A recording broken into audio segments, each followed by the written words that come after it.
Hi friends, law of attraction के नए session में आपका स्वागत है। आज मैं आपके साथ शेयर करने वाला हूं कुछ ऐसी हर्डल्स जो आपको आपके गोल्स को मैनिफेस्ट करने में एक रुकावट खड़ी करती हैं। अगर आप उन आदतों को बदल दें तो आप ज्यादा अच्छे से मैनिफेस्ट कर पाएंगे आपके गोल्स को। हर पर्सन जिंदगी में हैप्पीनेस चाहता है, ज्यादा वेल्थ चाहता है, ज्यादा हैप्पीनेस चाहता है। वो ऐसे कौन से कारण हैं जो हमें अपने इन गोल्स को अचीव करने में कहीं ना कहीं एक चैलेंज लेकर के आते हैं। हो सकता है कि ऐसे कुछ पॉइंट जो मैं आपसे शेयर करने वाला हूं वो आपकी लाइफ में चल रहे हो, उससे आप बदलने में अपनी इंप्रूवमेंट के इंसाइट्स ले सकते हैं। और हो सकता है कि आपके सराउंडिंग में कुछ लोग इनडायरेक्टली उन चीजों को जाने या अनजाने में अपना रहे हो, जिन्हें आप भी गाइड कर सकेंगे इन्हें जानने के बाद। और क्या है उनके सोल्यूशन भी आपके साथ मैं डिस्कस करूंगा। सबसे पहला है, इसे कहते हैं कॉन्शियस स्टॉपर, यानी कि आपके कॉन्शियस माइंड में कुछ स्टॉपर्स पड़े हुए हैं। आपकी जो चेतना है, आपका जो चेतन भाव है, वो कुछ चीजों को परसीव कर लेता है आपके प्रेजेंस से। मान के चलिए कि आप एक ऐसे माहौल में रहते हैं जहां पे अधिकतर लोग जो है गरीब हैं या फेलियर, जहां पे ज्यादा लोगों को कभी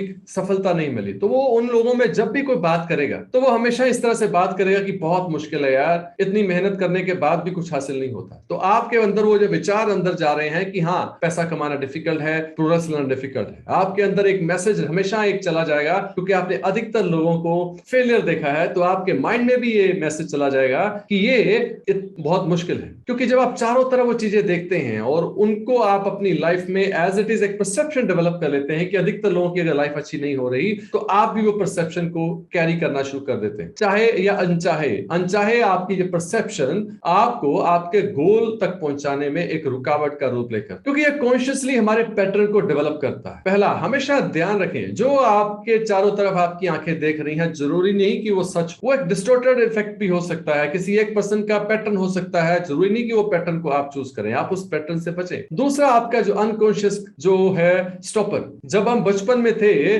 जब आप 10 साल की उम्र तक पहुंचे थे, तो आपके सबकॉन्शियस माइंड में बिना किसी कंडीशन के कुछ चीजें ऐसी पड़ी हुई हैं जो आपको एक विचार क्रिएट करने में आपने हमेशा ये माना है कि यार ये पैसा, अगर आपने ये मान करके चले कि ये खराब चीज है, तो आपके अंदर एक विचार कहीं घर पड़ा हुआ है कि पैसा सही चीज नहीं है। बचपन में अगर आप कहीं बीमार पड़े हैं तो आपके अंदर से ये फील रही है कि यार आप पहले भी बहुत बीमार हुए हैं और आपकी हेल्थ अच्छी नहीं है। इनडायरेक्टली आपने विचार को अपने अंदर इनहेल कर लिया है कि आपकी हेल्थ अच्छी नहीं रहती। किसी भी पर्सन की बचपन में हुई जो चीज है वो हमारे सबकॉन्शियस माइंड में डीपली पड़ा है। ये आपके मैनिफेस्टेशन तक आपको पहुंचने में रुकावट का काम करता है। अगर आप चाहते हैं कि आपकी अच्छी सेहत हो, आपके पास अच्छे पैसे हो, आपके अच्छे रिश्ते हो, लेकिन बहुत मेहनत के बाद भी अगर वो चीज नहीं आ रही, तो कहीं ना कहीं आप किसी खूंटे से बंधे हुए, और वो है अनकॉन्शियस स्टॉपर, क्योंकि बचपन में आपने उन अनकॉन्शियस स्टॉपर को पकड़ा हुआ है। हम एनएलपी के माध्यम से लोगों को इन बचपन के जो उनकी परसेप्शंस हैं, इनको बदलने में, इन खूंटों को हटाने में उनकी मदद करते हैं, जिनसे छूटने के बाद उनका मैनिफेस्टेशन तक, अपने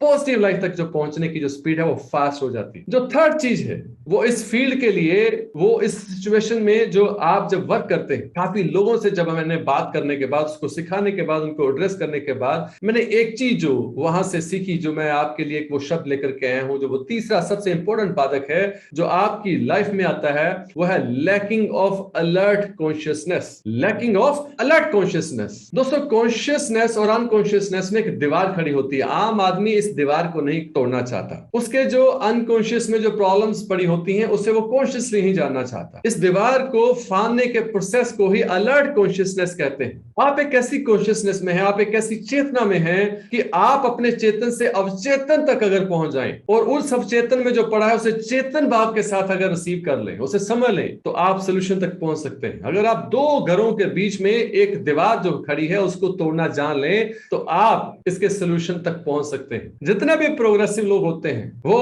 अपने गोल्स को मैनिफेस्ट करना जानते हैं, वो इस दीवार को तोड़ करके अपने गोल तक पहुंचने के सोल्यूशन को जानते हैं। जब किसी को पता होता है कि अनकॉन्शियसली उसके अंदर क्या स्टॉपर पड़ा है, जब वो जानना या उसे पहचानना सीख लेता है, तो फिर उसे तोड़ना भी सीख लेता है, जो उसे उसके गोल तक पहुंचने के लिए मदद करता है। ये एक बड़ा माइलस्टोन है जो किसी भी पर्सन के लिए हेल्पफुल होता है। ये तीसरा जो स्टॉपर है, इसको कैसे ओवरकम करना है, सीखना बहुत जरूरी है। फोर्थ इंपॉर्टेंट है कि आप एक ऐसे एनवायरमेंट में रह रहे हैं जिसकी वाइब्रेशंस अच्छी नहीं। आपने सुना होगा, जैसी संगत वैसी रंगत। जो आपके चारों तरफ का जो माहौल है वो आपके लिए एक ऊर्जा छोड़ रहा होता है। आपको पॉजिटिव एनर्जी चाहिए, लेकिन आपके माहौल में अगर नेगेटिव एनर्जी है, तो आपको चारों तरफ की जो एनर्जी है किस माहौल में है उसको एनालाइज करना, उसको ऑब्जर्व करना जरूरी है। हो सकता है कि ये जो ऊर्जा है आपको आपके गोल्स को मैनिफेस्ट करने में रुकावट बन रही हो, हो, आपका मूड कैसे रहता है, आपका स्टेट ऑफ माइंड कैसा रहता है, क्या आप उस माहौल की वजह से अपनी क्रिएटिविटी को लूज कर देते हैं? तो फिर आपको इस माहौल को, इस आसपास के माहौल को बदलना होगा। जब आप इस माहौल को बदलना सीखते हैं तो आप अपने गोल को मैनिफेस्ट करना चाहें। कहते हैं your tribe is your vibe. जिस तरह की संगत में आप हैं, जिस तरह के आसपास के लोग हैं, आप जिस तरह की ट्राइब है, जिस तरह के मित्र है, रिश्तेदार हैं, इन्हें एक ट्राइब का नाम हम दे सकते हैं। ये आपके चारों तरफ का जो जमावड़ा है लोगों का, इनकी अपनी एक वाइब्रेशन है। अगर ये आपको वाइब्रेट कर रहे हैं नेगेटिव वे में, तो इसको ड्रॉप करना जरूरी है और पॉजिटिव वाइब्रेशन से आगे बढ़ना जरूरी है। ये एक पांचवां हर्डल है लोग जिस वजह से मैनिफेस्ट नहीं कर पाते। अगर आप इसका सोल्यूशन चाहते हैं तो आप उन लोगों से कम्युनिकेट करना चाहें, आप कम्युनिकेट करना चाहें अपने से ज्यादा सकारात्मक लोगों के साथ, ज्यादा बड़े ड्रीमर्स लोगों के साथ, ज्यादा बड़े एम्बिशियस लोगों के साथ। अगर आप उनकी संगत की ओर अपने आप को डाइवर्ट कर लेंगे तो आपके अंदर एक पॉजिटिव एनर्जी का फ्लो होगा, क्योंकि लॉ ऑफ ग्रेविटी एक बहुत इंपॉर्टेंट रोल प्ले करती है। जो भी चीज भारी होती है वो नीचे की ओर गिरती है। ये ग्रेविटी आपके लिए एक इंपॉर्टेंट रोल प्ले करेगी। नकारात्मक लोगों की ग्रेविटी नकारात्मक ऊर्जा पे खींचती है और सकारात्मक लोगों की जो ऊर्जा है वो आपको ऊपर पुल करके अपनी ओर खींच लेती है। So this is make a difference. And the sixth important hurdle जो आपके पास हर रोज का जो गार्बेज है, ये जो आपका मेंटल गार्बेज है, ये आपको रोकता है, हर्डल बनता है आगे बढ़ने में। जो इनडायरेक्टली आप इस सोसाइटी से ये गार्बेज कंज्यूम करते हैं, जो कंटेंट आप कंज्यूम करते हैं, सोशल मीडिया देखते हैं, टीवी देखते हैं, आसपास के सराउंडिंग है, ऐसे कंटेंट को जब आप कंज्यूम करते हैं उससे हो सकता है आप गिल्ट ले रहे हो जिसे आप संभाल नहीं पा रहे हो। ऐसे इमोशंस जो आपको आगे नहीं बढ़ने देते। इसलिए आप अपने कुछ इमोशंस को हमेशा वॉच करना सीखें, उन्हें एनालाइज करना सीखें। जब भी कोई पर्सन को आगे बढ़ना है तो उसे देखना होगा कि उसकी लाइफ में कोई वरी तो नहीं है, कोई रिवेंज तो नहीं है, कोई जेलसी तो नहीं है, उसके पास कोई ऐसा गिल्ट तो नहीं है, कोई चाइल्डहुड का अब्यूज तो नहीं है। अगर उनके पास ऐसा कुछ भी है तो वो एक एंकर का रोल प्ले करता है, वो उस इंसान को कांटे की तरह पकड़े रखता है, आगे बढ़ने नहीं देता। दोस्तों मान के चलें कि आपके पास एक गंगा जल की बाल्टी है, अगर आपने उसमें एक चुटकी भी गंदा पानी डाल दिया तो वो सारा गंदा पानी में बदल जाएगा। ऐसा नहीं है कि एक आप कीचड़ है उसमें एक लोटा अगर गंगा जल डाल देंगे तो वो साफ हो जाएगा। वो तब तक नहीं साफ होगा जब तक कि आप कीचड़ को खाली नहीं करेंगे। कहीं ऐसा तो नहीं है कि किसी का की जो नकारात्मक ऊर्जा है वो आपको इंपैक्ट कर रही है, सोसाइटी की जो नेगेटिव ऊर्जा है वो आपको इंपैक्ट कर रही है, आपके जो मेंटल क्लटर में, गार्बेज में वो बढ़ोतरी कर रही है। तो अगर ऐसा है तो फिर आप उस क्लटर में उलझे रहेंगे और आगे नहीं बढ़ पाएंगे। कैसे आप फ्लाई करेंगे, इस चीज को समझना और सीखना जरूरी है। कहते हैं एंजल्स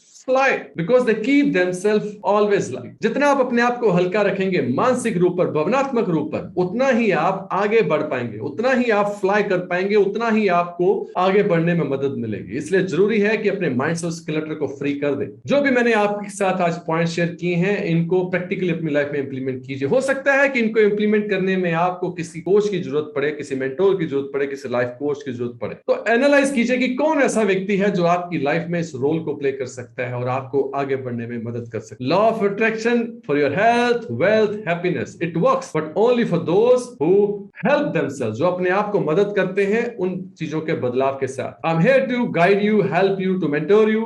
अगर इसी तरह की इनसाइट्स को प्रैक्टिकली अपनी लाइफ में इंप्लीमेंट करना चाहते हैं तो आज कही गई बातों को इंप्लीमेंट कीजिए और अगले नए सेशन के लिए इंतजार कीजिए। आई होप कि जो मैंने आज आपके साथ शेयर किया है उसे आप प्रैक्टिकली अपनी लाइफ में इंप्लीमेंट करेंगे। इसी तरह के नए सेशन के साथ फिर आपसे मुलाकात होगी। This is Naveen Sharma signing off until we meet again. Thank you.